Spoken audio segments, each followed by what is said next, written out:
disons, cette activité est d'une importance capitale. L'objectif, ce n'est pas seulement de faire passer la visite médicale ou les consultations aux enfants, mais c'est de pouvoir déceler les cas de pathologie et suivre les enfants peut-être durant tout le mois avant que l'ouverture n'arrive, parce que nous savons tous que nous sommes en période d'ouverture scolaire, nous sommes aussi en période de fin d'hivernage et c'est souvent la période la plus critique pour les enfants. Nous avons des problèmes de santé alors qu'on sait que les enfants doivent être dans leur plus grande faculté mentale pour pouvoir débuter l'année scolaire avec le plus grand bien. L'activité va être pérennisée. Je vais en profiter pour remercier l'amicale des agents de santé de Ziguinchor qui s'est engagée sans aucune rémunération, de manière très volontaire, les médecins qui sont venus nous appuyer aussi, la Jeune Chambre et Child Fund qui nous ont appuyés. La première chose par laquelle nous allons commencer, c'est de faire un debriefing juste après la manifestation, de voir ce qui a marché, ce qui n'a pas marché, parce qu'il ne manque pas de couac dans des manifestations pareilles. La deuxième chose, c'est de voir quels sont les enfants qui ont des pathologies, et de les référer aux médecins.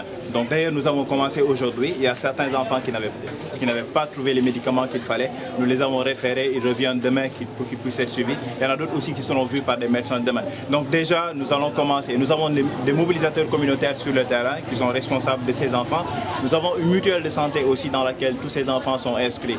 Donc en termes d'achat de médicaments et de suivi, il n'y a pas de problème, tout est assuré. La prise en charge a commencé en termes de distribution de médicaments d'abord, hier et aujourd'hui, et ça va continuer pour ceux qui ne trouveront pas les médicaments dont ils ont besoin. Les autorités, je peux dire oui et non. Non en termes d'appui financier, parce que nous avons juste eu deux partenaires financiers et un partenaire technique. Oui, en termes de mise à disposition des locaux. J'en profite pour remercier le chef de district qui a mis à disposition l'hôpital Silence et tout le personnel, tout le plateau technique. Donc, en termes de participation des autorités, on peut dire que oui, ils ont participé parce qu'ils ont mis à disposition les locaux qui nous ont permis aujourd'hui d'accueillir tous ces enfants-là.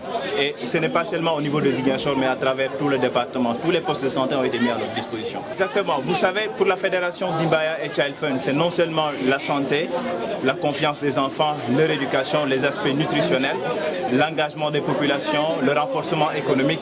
Nous investissons tous ces domaines. Bien sûr, en faveur des enfants qui sont les plus défavorisés avec nos associations communautaires que nous avons sur le terrain. Nous avons des programmes qui les ciblent, qui sont bien définis.